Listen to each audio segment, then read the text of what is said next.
प्रदेश का मिशन 2027 है और मैं समाजवादी पार्टी का कार्यकर्ता हूं। आप इसको साइकिल की दावेदारी के रूप में देखिए।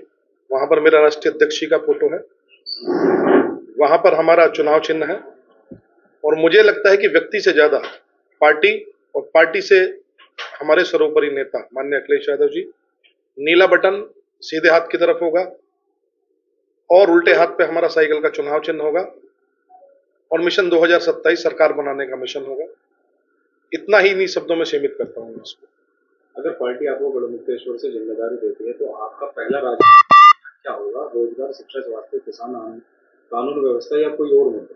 देखिए, जितने भी मुद्दे आपने बोले सारे पे ही वर्तमान शिक्षा, चिकित्सा, रोजगार, लोकल ट्रांसपोर्टेशन, वकीलों के लिए चैम्बर, धार्मिक नगरी में धर्म की नीति का ना होना, जमीनों को लेकर उसमें किसी उद्योग को ना लगाना। कौन लोग हैं जो गढ़मुक्तेश्वर की जमीन को लैंड बैंक बनाकर कहीं ना कहीं पूंजीपतियों को देना चाहते हैं लेकिन कोई इंडस्ट्री नहीं लगा? कौन लोग हैं जो रहरवा क्रियावली की बेटियों को गढ़मुक्तेश्वर गढ़ तक नहीं पहुंचाना चाहते? कौन लोग हैं जो ट्रॉमा सेंटर यहाँ पर स्थापित नहीं होने देना चाहते जबकि 4 हाईवे यहाँ पर हिट करते हैं? कौन लोग हैं जो यहाँ पर कैंपस होने के बाद भी कोई राजकीय डिग्री कॉलेज नहीं बनने देना चाहते? तो ये सारे ऐसे मुद्दे हैं, ज्वलंत मुद्दे हैं, जिन पर आगे का चुनाव होगा और वर्तमान सरकार के सारे ही फेलियर हैं। कोई एक ऐसी यूएसपी, कोई एक ऐसा कारण नहीं जो वर्तमान विधायक को या वर्तमान सरकार को वोट देने के लिए यहाँ पर पर्याप्त हो। इसलिए हमारे लिए सारे ही ज्वलंत मुद्दे हैं। राष्ट्र प्रवक्ता के तौर पर आप देश की राजनीति को करीब से देखते हैं।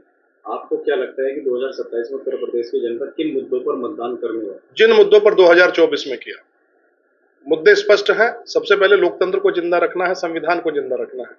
जब संविधान जिंदा रहेगा तो व्यवस्थाएं जिंदा रहेंगी। वर्तमान सरकार ने विधायिका, कार्यपालिका और न्यायपालिका, विधायिका पर कब्जा कर लिया है। चुनी हुई सरकारों को गिरा देते हैं, पैसे के बल पर होस्ट ट्रेडिंग करते हैं। कार्यपालिका के जो चुने हुए अधिकारी, जिनको भ्रष्टतम अधिकारी मैं बोलूंगा, चाहे उसमें पुलिस वाले अधिकारी हो, चाहे जयपाल शर्मा हो, चाहे अनुज चौधरी हो, या जो भी और भ्रष्टतम अधिकारी हैं, करप्शन के सब हाईएस्ट लेवल और पीक पर बैठे हुए अधिकारी हैं, उनको हथियार बनाकर, जिनको लगता है कि मेरा कैरियर इसी सरकार के साथ शुरू हुआ, इसी सरकार में खत्म होना चाहते हैं क्योंकि वो पैसे में उनकी भागीदारी है। भ्रष्टाचार के एक्सपर्ट्सों को जो बैठाकर कहीं ना कहीं कार्यपालिका में लाया गया है, चाहे वो आईएएस लॉबी में हो, चाहे आईपीएस लॉबी में हो, चाहे उससे नीचे की लॉबी में हो, और साथ ही साथ न्यायपालिका पर जो डाका डाला गया है, वर्तमान जजों को राज्यसभा भेजकर जजों को कहीं ना कहीं लॉबिंग कर और अपने मुद्दों को कहीं ना कहीं सेटलमेंट कराकर जो निर्णय लिए जाते हैं, तो सारे ऐसी चीजें हैं जो लोकतंत्र की तरफ इंगित करती हैं। और चौथा स्तंभ जिसको मीडिया बोला जाता है, मैं आप लोगों की बात नहीं करता जो मध्यम और मीडियम या फिर यूट्यूबर्स की बात है, जो मेन स्ट्रीम मीडिया सोकोल्ड कहा जाता है, उनके ऊपर जो डाका डाला गया है कहीं ना कहीं संस्थानों में से पीछे से पैसा लगाकर, जो प्रभावशाली व्यक्ति या व्यक्तित्व जो मीडिया के क्षेत्र में हुआ करते थे, जिनमें मैं नाम गिना दूं, चाहे मैं नहीं नाम गिनाना चाहता यहाँ पर, कितने सारे लोग हैं जो मीडिया के मैन स्तंभ थे, आज वो यूट्यूबर बना दिए हैं। तो इन चारों ही पिलरों को अगर रखवाना है, संविधान को बचाना है, बाबा साहब अम्बेडकर द्वारा दी हुई उस किताब को जो इस देश को बहुत 14,000 शहादत के मिली, उसके बाद उसको रखवाना है, तो सबसे बड़ा मुद्दा ही संविधान रखवाने का है, व्यवस्था रखवाने का है। व्यवस्था रहेंगी तो सरकारें रहेंगी, सरकारें रहेंगी तभी व्यक्ति रह पाएंगे, वरना राजशाही आ जाएगी, वो पूंजीवाद की राजशाही आ जाएगी। पीडीए पंचायत के जरिए आप जनता तक पहुंच रहे हैं, क्या आपको लगता है कि पीडीए सिर्फ चुनावी नारा नहीं बल्कि सामाजिक प्रतिनिधित्व का मंडल बन सकता है आगे आने वाले? बिल्कुल है। देखिए, पीडीए का सबसे पहला पीड़ित वो व्यक्ति जो व्यवस्थाओं से पीड़ित हो, जो सरकार की पॉलिसियों से पीड़ित हो, सरकार की जुमलेबाजी से पीड़ित हो, सरकार की कथनी और करनी से पीड़ित हो, जो उनके मैनिफेस्टो में लिखे हुए वादे हैं उनको पूरा करने से पीड़ित हो, या फिर जो कॉर्पोरेट पॉलिसी बनाकर सरकार को चला रहा है, ये सरकार नहीं चल रही है, कॉर्पोरेट चला रहा है।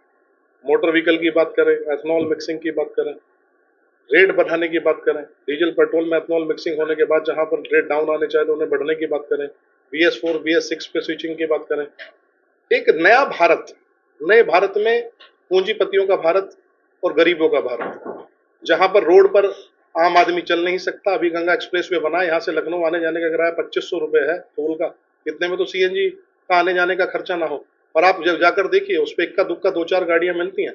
यानी जो अंग्रेज नहीं बना पाए वो भारतीय जनता पार्टी ने भारत को बना दिया है, उत्तर प्रदेश को बना दिया है।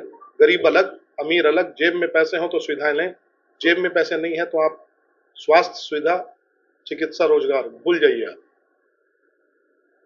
आप विपक्ष की भूमिका में सरकार पर सवाल उठाते हैं, लेकिन जनता अक्सर पूछती है कि विपक्ष सत्ता में आए तो वह अलग क्या करेगा? आपका सीधा जवाब क्या है इसमें? सीधा स्ट्रेट जवाब है, जो इन्होंने नहीं किया, जो हम कर रहे थे, जो इन्होंने रोक दिया, सीधा आम आदमी से हमारा सरोकार होगा।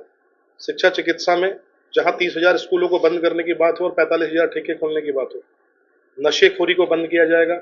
शिक्षा के स्तर को दोबारा वहीं पर शिक्षा पर लेकर जाएगा, क्योंकि पढ़ा लिखा शिक्षित समाज ही एक प्रश्न पूछने वाले समाज को, एक संविधान के रक्षक समाज को जन्म दे सकता है। साथ ही साथ जो पॉलिसी होंगी वो मिडिल क्लास के लिए होंगी।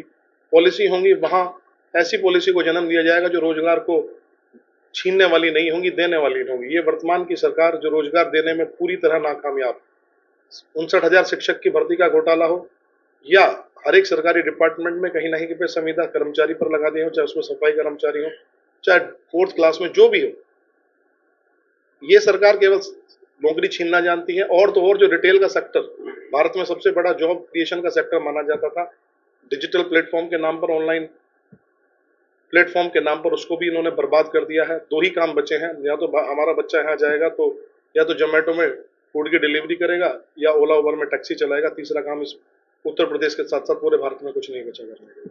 जो मेरा सेकंड एंड लास्ट सवाल है, 2027 के चुनाव में गढ़मुक्तेश्वर की आपकी व्यक्तिगत प्राथमिकता क्या है? पार्टी संगठन को मजबूत करना, चुनाव लड़ना, या पार्टी को जिताना? देखिए, पार्टी को जिताना सर्वोपरि। पार्टी जीतने के बाद बहुत सारे, देखिए, जो भी आदमी व्यक्ति समाजवादी अपने आप को कहता है, उसके पीछे समाजवादी नेता लगा हुआ है। पार्टी जीतती है तो प्रत्येक व्यक्ति जीतता है, पार्टी हारती है तो प्रत्येक व्यक्ति हारता है।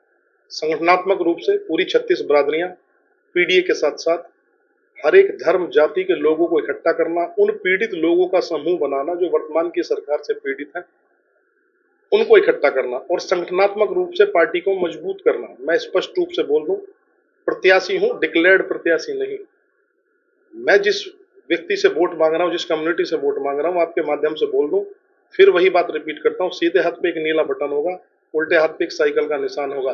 बीच में व्यक्ति नहीं, उसका नाम नहीं, पार्टी को चुने। पार्टी चुनी जाएगी तो व्यक्ति स्वयं चुना जाएगा और एक टीम है। मैं जीतूं, मैं टिकट लड़ूं या मेरा कोई भाई या बहन टिकट लड़े, बात बराबर है, उद्देश्य क्लियर है। समाजवादी सरकार 2027 में माननीय अखिलेश यादव मुख्यमंत्री और मिशन 2027 सक्सेसफुली एग्जीक्यूशन समाजवादी के पक्ष में। लास्ट सवाल, गढ़मुक्तेश्वर की जनता के लिए आपका एक ऐसा वादा क्या होगा जिसे आप चुनाव जीतने के बाद सबसे पहले पूरा करना चाहिए? विधायिका में पुनः विश्वास, उनको विधायिका का एक ऐसा एहसास कराना जो लगभग पिछले 1 दशक से छूट सा गया है।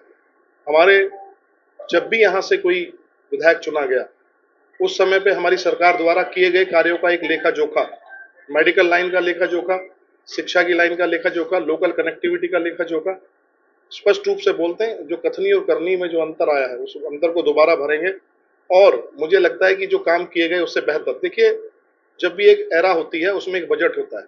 आज हम 2027 के भारत में खड़े, फाइनेंशियल इंस्टीट्यूशन से बजट लेना बहुत आसान हो गया है। धीरे धीरे इकोनॉमी का वॉल्यूम बढ़ा है तो बजट का वॉल्यूम भी बढ़ा है। बजट के वॉल्यूम के साथ साथ नई चीजें, इंडस्ट्री की बात हो, कहीं शिक्षा के क्षेत्र में नए कॉलेजों के इंसेप्शन की बात हो, ट्रॉमा सेंटर्स की बात हो, वकील भाई जो रोजाना रेवेन्यू जनरेट करते हैं, स्टाम्प बेचते हैं लेकिन छप्पर में बैठकर अपनी रजिस्ट्रियां कराते हैं, उनकी बात हो, राजकीय महाविद्यालय बनाने की बात हो, या सेना में और पुलिस में हमारी इतनी सारी भर्ती गढ़मुक्तेश्वर होती है, सारे लोग, सारे बच्चे कहीं ना कहीं रोड पर दौड़ दौड़ कर ही उन प्रतियोगी परीक्षाओं में पास होते हैं।